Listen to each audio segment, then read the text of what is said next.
Rodgers gets the snap. Blitz is on. Rodgers scrambles left, winds up rainbow. Cobb. He's got Cobb at the 10 to the 5, Yes! to the end zone. Touchdown and a dagger. Oh my goodness.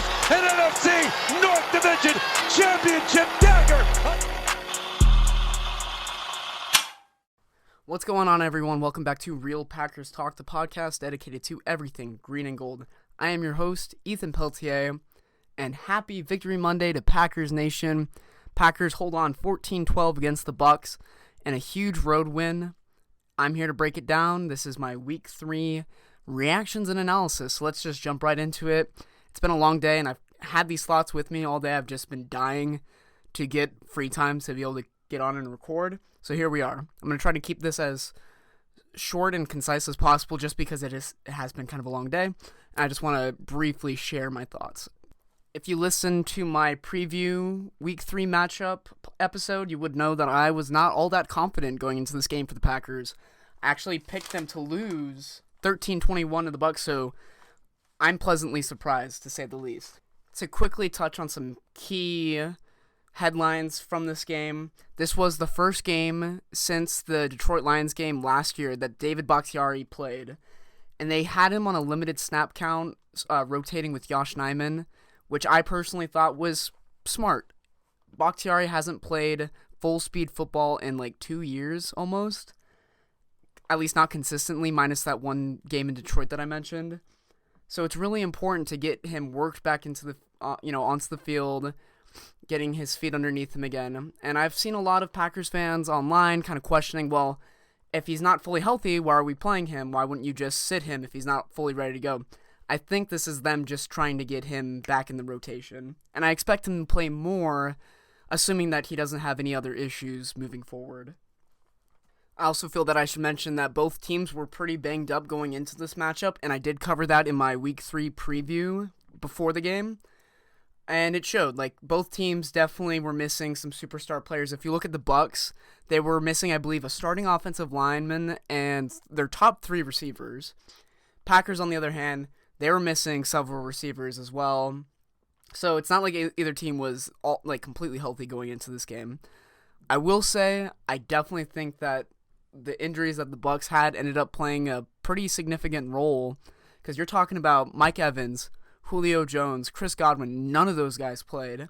On the defensive side of the ball for them, they went out and signed Akeem Hicks, I believe, and he didn't play this week either. So, like I said, injuries definitely played a significant role in the way that this game went, if you ask me. So I figured I should mention it. Moving forward, I just kind of want to break down how this game opened up. Bucs started with the ball. They drove down the field and scored a field goal. Then the Packers proceeded to have 2 really clinical, 10-plus play drives that both resulted in touchdowns. We had Romeo Doubs getting his first NFL touchdown, and then Allen Lazard ended up catching a touchdown on the next drive. The third drive, however, that the Packers had, they were moving the ball all the way up until the red zone, and then Rodgers hit Aaron Jones on a quick angle route out of the backfield, I believe, and he ended up fumbling on the goal line due to a big hit. And that was the moment in the game that it seemed like all momentum shifted from one way to the other. Because at that point in the game, it was 14-3. Packers looking to go up potentially 17, maybe even 21-3. So that was a huge moment in the game. And the Bucs have to give credit where credit is due. They had a great adjustment at halftime. They started off slow and made the adjustments that they needed to. And they completely shut our offense down for the rest of the game after those first 2 drives, pretty much. Now, I will say I did like the way that the Packers defense responded to the adversity. Rodgers had a pick in this game. Aaron Jones, as I just mentioned, had a fumble on the goal line. Those are 2 moments in the game that could have easily, like I said, momentum did swing, but it wasn't like there was a big point swing. The Bucs didn't, I think they might have scored 1 field goal off of one of those turnovers, but that's it.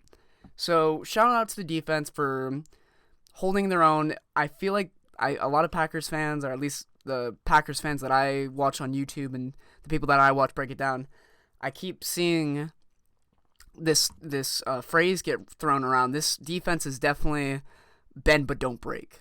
So, love to see that. I think this is the best defense we've had in years, and they had a great game today.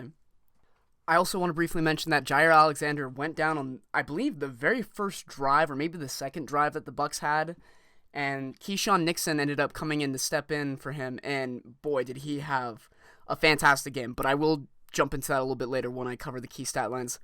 As far as Jair's status is, I don't know. He might miss this next week against New England. He might not. We'll see. I'm going to have to double check on that, and then in the next episode that I come out with later this week, I'll definitely have a little bit more information to give.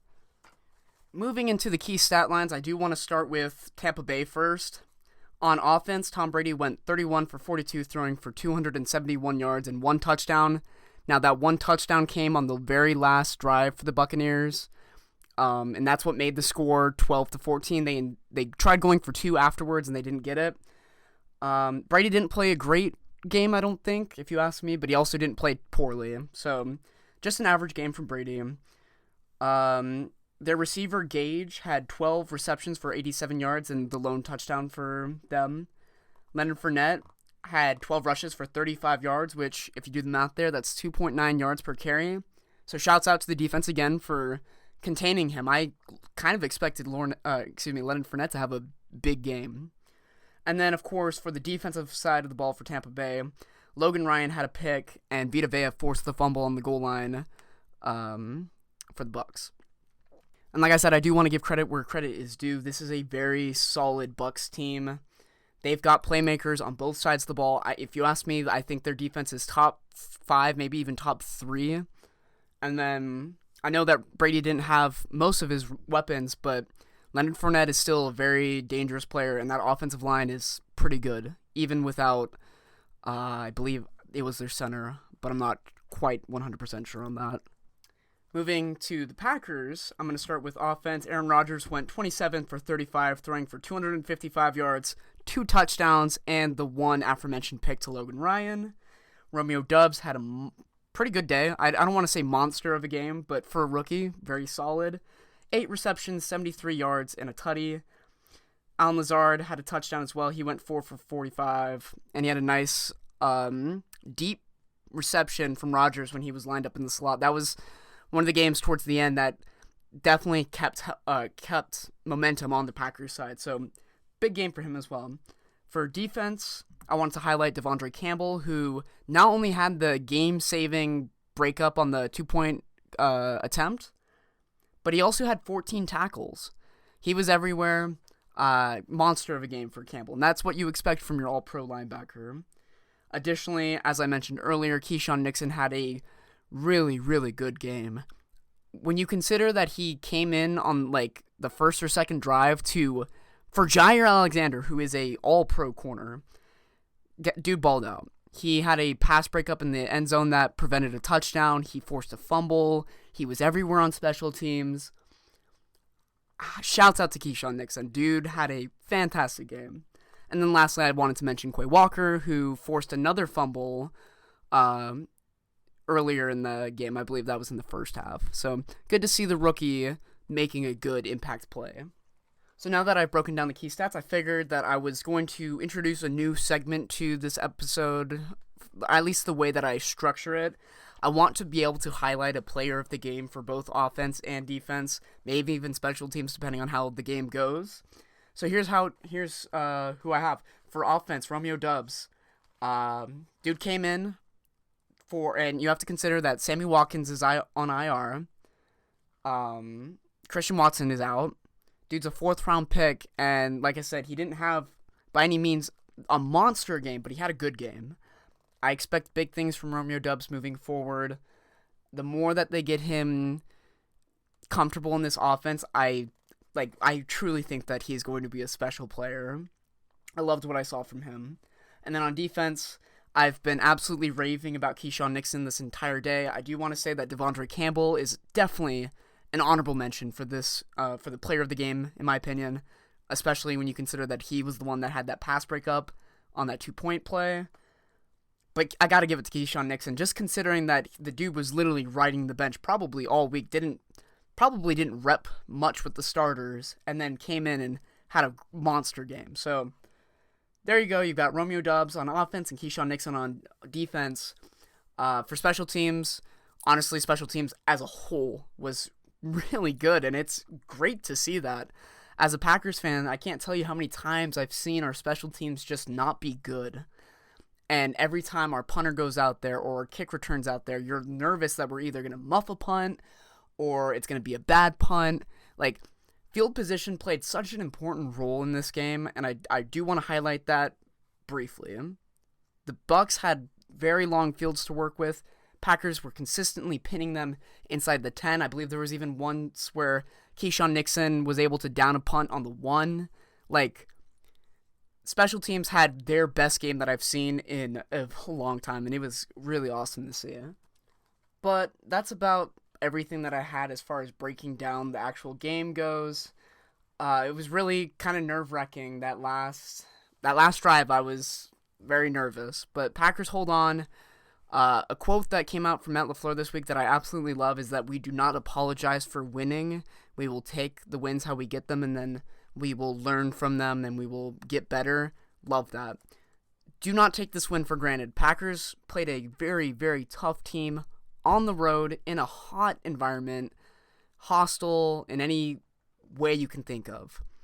And in my pregame or preview for this game a couple days ago, one of the big things that I was highlighting is, hey, I need this team to play all 4 quarters.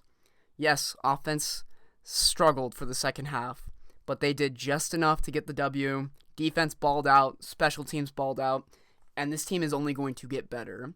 And like I said, and again in the preview, we might be looking back at this game at the end of the season. This might be one of those determining factors in which team gets home field playoff advantage for seeding and that kind of stuff. So I'm just happy.